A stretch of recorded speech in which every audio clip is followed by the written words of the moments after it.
അഭിവന്ദ്യരായ ഗുരുജനങ്ങളെ, ഈ വേദിയിലിരിക്കുന്ന അധ്യക്ഷനുൾപ്പെടെ ഉള്ള വിശിഷ്ട വ്യക്തികളെ, സദസ്സിലുള്ള പ്രിയപ്പെട്ട സഹോദരി സഹോദരന്മാരെ, കലാസ്നേഹികളെ,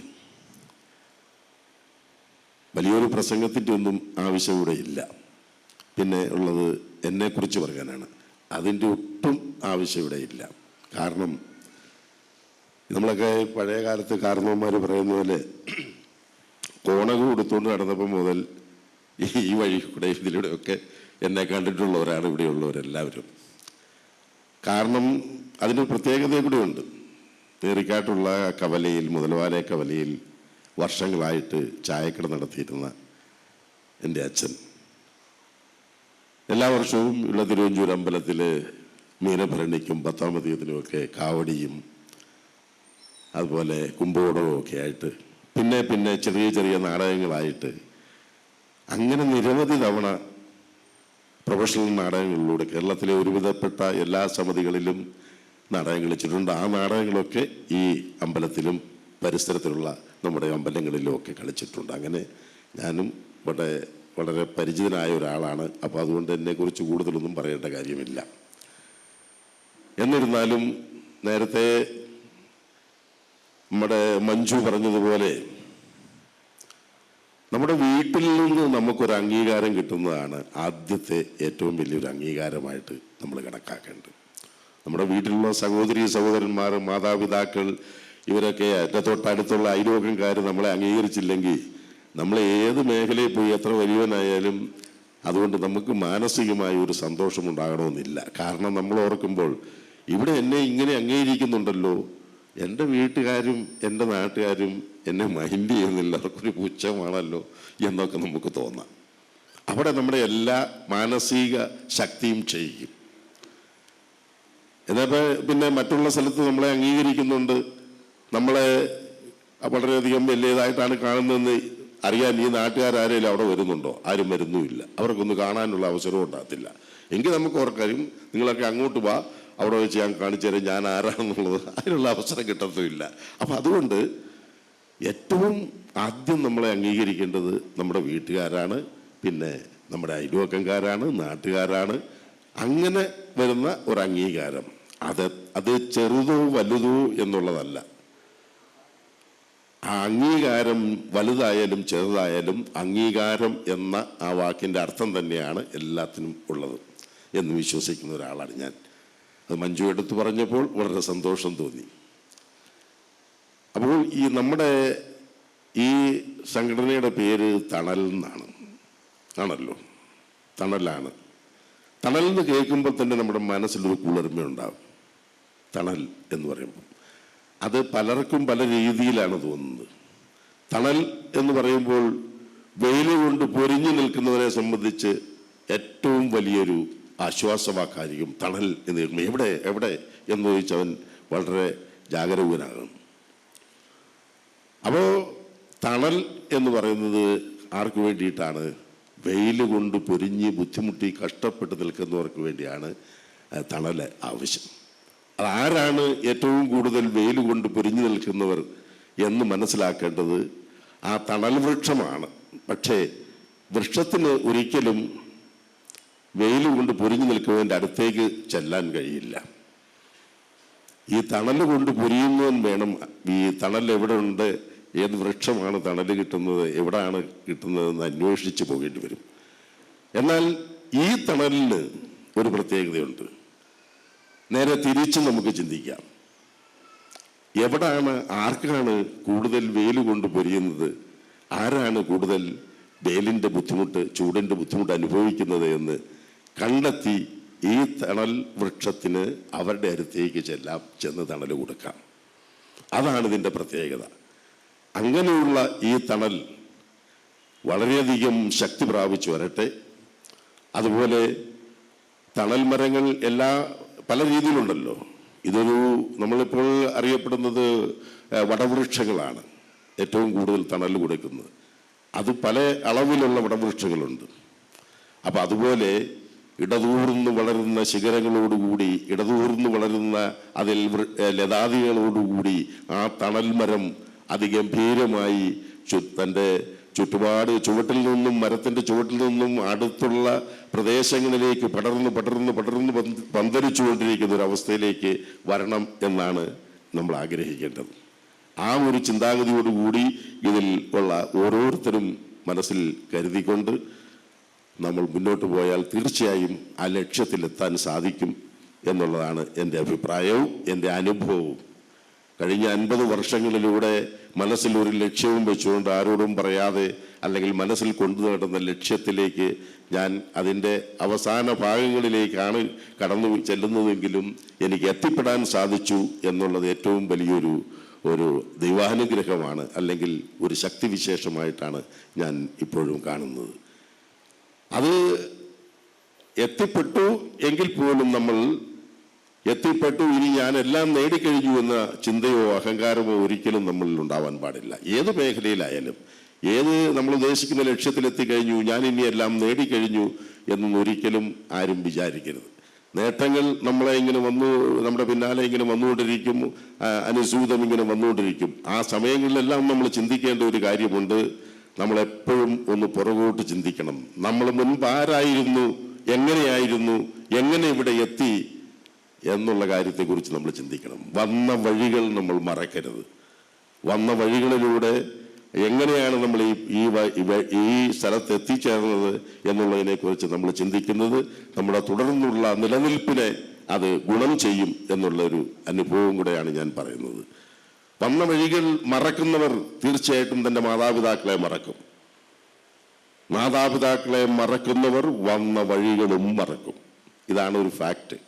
അതുകൊണ്ട് വന്ന വഴികൾ മറക്കാതിരിക്കുക. അങ്ങനെ വരുമ്പോഴാണ് നമ്മുടെ തണലിന് കൂടുതൽ തണലും നല്ല ദൃഢതയുള്ള, അല്ലെങ്കിൽ കുളിർമ പകരാൻ കഴിയുന്ന കൂടുതൽ ശക്തിയോടുകൂടി തണലായിട്ട് നിലനിന്നു പോകാനും സാധിക്കുന്നത്. എന്തായാലും ഇത്രയധികം ഒരു നല്ല കാര്യങ്ങൾക്ക് വേണ്ടി നിങ്ങൾ പ്രവർത്തിക്കുന്നുണ്ട്. അതിന് ഒരു കാരണവശാലും ഒരു ദോഷവും വരില്ല. ഈശ്വരാനുഗ്രഹം മുന്നിലുണ്ടാവും എന്നുള്ളത് തർക്കമില്ലാത്ത കാര്യമാണ്. ഞാൻ പാലക്കാട് സുമതി വളവെന്നും പറഞ്ഞ് ഒരു സിനിമ ഉണ്ടായിരുന്നു. ആ സിനിമയുടെ ഷൂട്ടിങ്ങിലായിരുന്നു. അവിടുന്ന് നാളെ രാവിലെ 6 മണിക്ക് നിങ്ങൾ പലരും കാണുന്നുണ്ടാകും, അളിയൻസ് എന്ന് പറഞ്ഞൊരു സീരിയൽ കാണുന്നുണ്ടായിരുന്നു. അതായത് തുടർക്കഥയല്ല, ഓരോ കഥകൾ ഇങ്ങനെ എടുത്തു. അളിയൻസ് കൗമുദിയിൽ വരുന്ന ഒരു സീരിയലാണ്. നേരത്തെ അമൃതയിലായിരുന്നു, ഇപ്പം അത് കൗമുദിയിലാണ്. അവരുടെ അതിൻ്റെ എപ്പിസോഡുകളുടെ 1000ാമത്തെ എപ്പിസോഡ് ഉടനെ വരികയാണ്. അപ്പം കുറേ നാളുകളായിട്ട് ഞാൻ അതിലില്ലായിരുന്നു. സിനിമയൊക്കെ ആയി കഴിഞ്ഞപ്പോഴത്തേനും സീരിയലുകൾ ചെയ്യാൻ ബുദ്ധിമുട്ടുണ്ടായി വന്നു. അത് അഹങ്കാരം കൊണ്ടാണ്, ദൈവത്തെ ഓർത്ത് ഒരിക്കലും വിചാരിച്ചേക്കരുത്. ഉപ്പും മുളകിനകത്ത് പോലും ഞാനിപ്പോൾ പോകുന്നില്ല. അതിന് ഈ സമയക്കുറവ് മാത്രമല്ല, മറ്റ് ചില കാര്യം കൂടെ ഉണ്ട്, ഇല്ലെന്ന് പറയാൻ പറ്റില്ല. അതൊക്കെ നിങ്ങൾക്ക് അറിയാവുന്ന കാര്യമാണ്. ഞാൻ പ്രത്യേകിച്ച് അതിനെക്കുറിച്ചൊന്നും പറയേണ്ടതില്ല.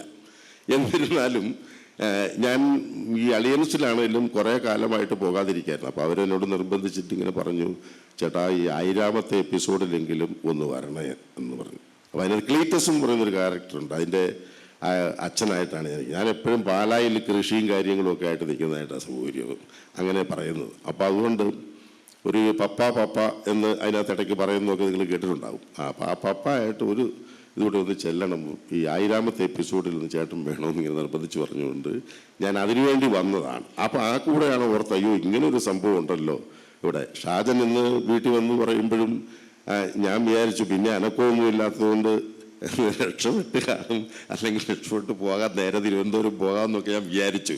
കാരണം ഇനി പ്രോഗ്രാമിനകത്ത് കമ്മിറ്റിക്ക് എപ്പോൾ വേണേലും മാറ്റം വരുത്താമല്ലോ. പിന്നെ ഇടയ്ക്ക് ഷാജൻ 2 പ്രാവശ്യമോ 3 പ്രാവശ്യമോ വന്ന് എന്നെ കാണാൻ പറ്റിയില്ല. അപ്പം എനിക്ക് മനസ്സിലായത്, അപ്പം ഷാജനും എന്നെ കാണാത്ത ഒരു വിവരവും കിട്ടാത്തതുകൊണ്ടാണ് ഇടയ്ക്കിടയ്ക്ക് വന്ന് അന്വേഷിക്കുന്നതെന്ന് മനസ്സിലായി.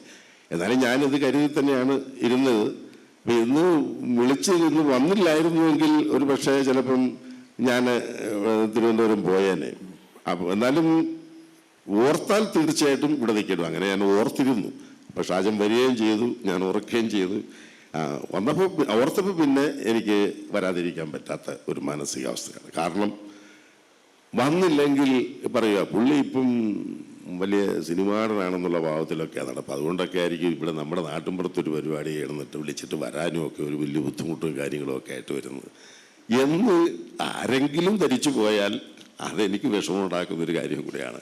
പിന്നെ ഞാൻ പറഞ്ഞല്ലോ, സ്വന്തം മുറ്റത്ത് വീട്ടിൽ കിട്ടുന്ന, അല്ലെങ്കിൽ നമ്മുടെ കുടുംബത്തിൽ കിട്ടുന്ന, അല്ലെങ്കിൽ നമ്മുടെ നാട്ടിൽ കിട്ടുന്ന ആ ഒരു അംഗീകാരം ഒരു വലിയ അംഗീകാരം തന്നെയാണെന്ന് പറഞ്ഞല്ലോ.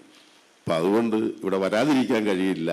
ഇനിയിപ്പം രാത്രിയിൽ അങ്ങ് പോകാം എന്ന് കരുതി ആണ് ഈ അവസരത്തിൽ ഇവിടെ നിൽക്കുന്നതും വന്നതും എല്ലാം. പിന്നെ ഈ വേദിയിലിരിക്കുന്ന നമ്മുടെ ഡോക്ടർമാർ 2 പേരുണ്ട്. തിരുവഞ്ചൂർ ധാരാളം ഡോക്ടർമാർ ഉണ്ടാകട്ടെ, അവർക്കധികം ജോലിയില്ലാതാകട്ടെ എന്നുകൂടി ഞാൻ പ്രാർത്ഥിക്കുന്നു. കാരണം ഡോക്ടർമാർ കൂടുതൽ വന്ന് അവർക്ക് ജോലി കൂടിക്കഴിഞ്ഞാൽ അതാണ്. അങ്ങനെ ഡോക്ടർമാരുണ്ടായിക്കോട്ടെ, വേണം അവരെപ്പോഴും അറ്റൻഷനായിട്ട് നിൽക്കണം. പക്ഷേ അവർക്ക് ജോലി കൊടുക്കരുത് നിങ്ങൾ ആരും, അതിനുവേണ്ടി ശ്രമിക്കണം എന്നുകൂടിയാണ് എനിക്ക് പറയാനുള്ളത്. അപ്പം അതുപോലെ തന്നെ അവരോട് പറയാനുള്ളത്, ഞാൻ എൻ്റെ ജീവിതത്തിൽ വളരെയധികം ശ്രദ്ധയോടുകൂടി ചെയ്തിരിക്കുന്ന 1-2 കാര്യങ്ങളുണ്ട്. കഴിവതും ആരെയും ബുദ്ധിമുട്ടിപ്പിക്കാതെ, വേദനിപ്പിക്കാതെ, മനസ്സുകൊണ്ടോ വാക്കുകൊണ്ടോ പ്രവൃത്തി കൊണ്ടോ ആരെയും ദ്രോഹിക്കാതെ, അല്ലെ ആരെയും ബുദ്ധിമുട്ടിപ്പിക്കാതെ, കഷ്ടപ്പെടുത്താതെ മുന്നോട്ട് പോകണമെന്ന് ആഗ്രഹിച്ചിരുന്നു. അപ്പം അങ്ങനെ എന്ന് പറയുന്ന പോലെ ഇവർ ഡോക്ടർമാർക്ക് ചെയ്യാവുന്ന 2 പ്രധാന കാര്യങ്ങളുണ്ട്. ഒന്ന്, രോഗിയെ അറിഞ്ഞ് ചികിത്സിക്കുക, രോഗിയുടെ പശ്ചാത്തലം മനസ്സിലാക്കി ചികിത്സിക്കുക. രണ്ടാമത്, മെഡിക്കൽ എത്തിക്സ്. അതാണ് ഒന്നാമതായിട്ട് ചിന്തിക്കേണ്ട കാര്യം. അതാണ് മെഡിക്കൽ എത്തിക്സ്. അത് കൈവിട്ടു പോകരുത് എന്നാണ് എനിക്ക് പറയാനുള്ളത്. ഒരുപാട് സമ്മർദ്ദങ്ങളോ സാഹചര്യങ്ങളോ ഒക്കെ അത് കൈവിട്ടു പോകാനുള്ള അവസരങ്ങളുണ്ടായിരിക്കും.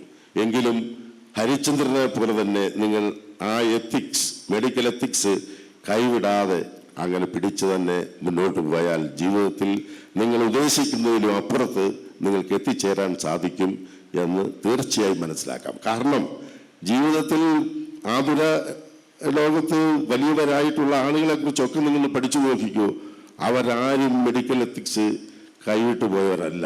ഓരോ നാൾ ചെല്ലും തോറും അതിന് ശക്തി കൂടുതൽ പ്രാപിച്ച് അങ്ങനെ വന്നിട്ടുള്ളവരാണ്. ഇവരും അങ്ങനെ തന്നെ ആയിരിക്കും.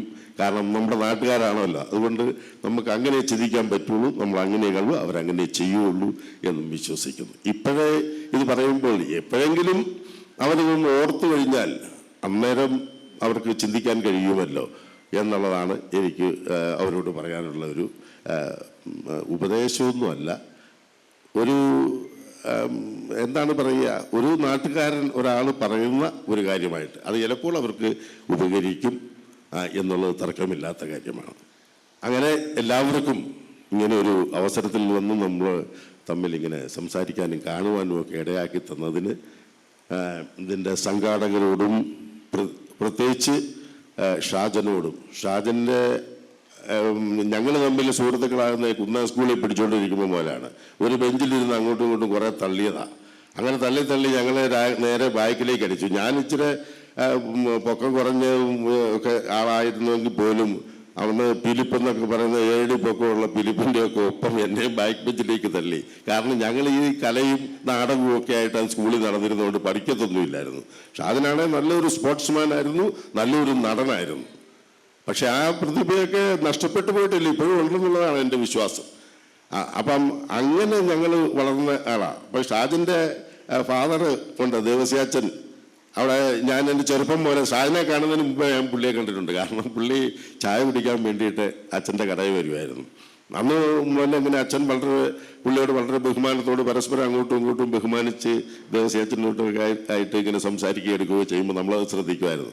അങ്ങനെ കുന്ന സ്കൂളിൽ വന്നപ്പോഴും പരിചയപ്പെട്ട് കഴിയുമ്പോഴാണ് ഷാജൻ എന്ന് എൻ്റെ വലിയോറമ്പിൽ ദേവസ്യാച്ചൻ്റെ മകനാണ് എന്നറിയുമ്പോഴത്തേനും അപ്പം അവർക്ക് പുള്ളി ഞങ്ങളുടെ കടയിൽ വരുമായിരുന്നല്ലോ, ചായ കുടിക്കാൻ വരുമല്ലോ എന്ന് പറഞ്ഞപ്പോൾ ഷാജനുമായിട്ട് കൂടുതലൊരു ബന്ധം കൂടെ ആയി. അപ്പം അങ്ങനെ ഒരു അടുപ്പവും കൂടെ വന്നു. ഇതൊക്കെ വലിയൊരു കാര്യമായിട്ട് ഞാൻ പറയുകയല്ല, എന്നിരുന്നാലും വലിയ കാര്യം തന്നെയാണ്.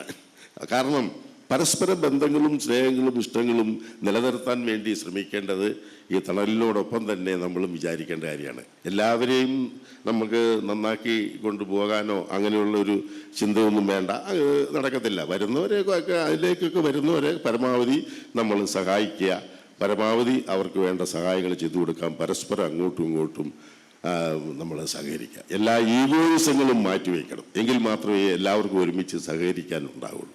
ഞാൻ വലിയവൻ നീ ചെറിയവൻ എന്നുള്ള ഒരു ചിന്താഗതി ഉണ്ടായാൽ അവിടെ ഒരിക്കലും ചേർച്ച ഉണ്ടാവില്ല. അതിങ്ങനെ മുഴച്ച് നിൽക്കും.